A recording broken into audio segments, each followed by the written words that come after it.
Uh, and ultimately, this pattern, this nice guy pattern, is formed early on in life as a survival strategy. We all, I mean, one of the core needs, legitimate needs of any child is security, is to feel safe. And so the nice guy, the boy, learns to do that. Not just because he's manipulative or he's necessarily weak, but he learns some strategies in order to stay safe, loved, and at least being perceived to be accepted.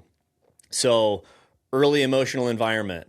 What's the home he grew up in? It's really important as we're talking about the origin story, guys, to look at your family dynamics. Origin of family is a big deal. So oftentimes the child grew up in a home that maybe even if it wasn't explicitly this, it felt that love was conditional.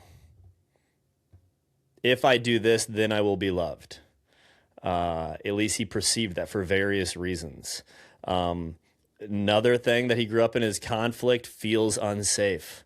Many of our parents did not fight cleanly, didn't know how to fight well. I love my dad, but he carried a lot of anger. I say he would say, growing up, he would always say that Reds are alcoholics. That was the sentence I lived under growing up. Reds are alcoholics. I think deeper than that, though, he had like a rageaholic, and so you could never really bring something up because it never was really safe. You never knew when.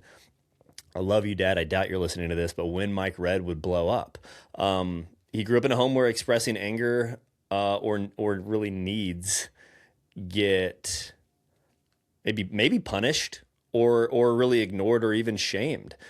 So I would learn you just don't express needs or you don't express wants. And again, we've talked about this in times past, but one of the skills and muscles a nice guy needs to exercise is learning how to express what he wants. Why?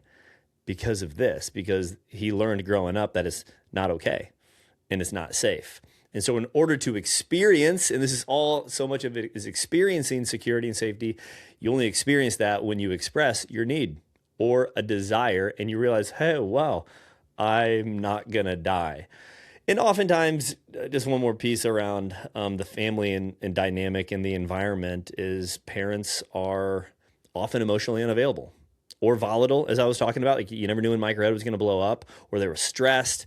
And as an adult, as I look back, I'm like, I get it. I look back and there's a lot of compassion and understanding for my parents, but there's not for the boy within. The boy within, this nice guy who's still kind of a boy caught. We do a lot of inner child work in phase 2 in our system.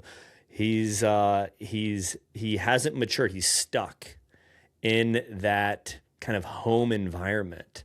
So when if you have unavailable or unattuned, we've talked about, I think it was from The Body Keeps the Score, Joe, where you talked about how resilience, the roots of resilience are basically being found and seen in the eyes and heart of another who's emotionally attuned with us.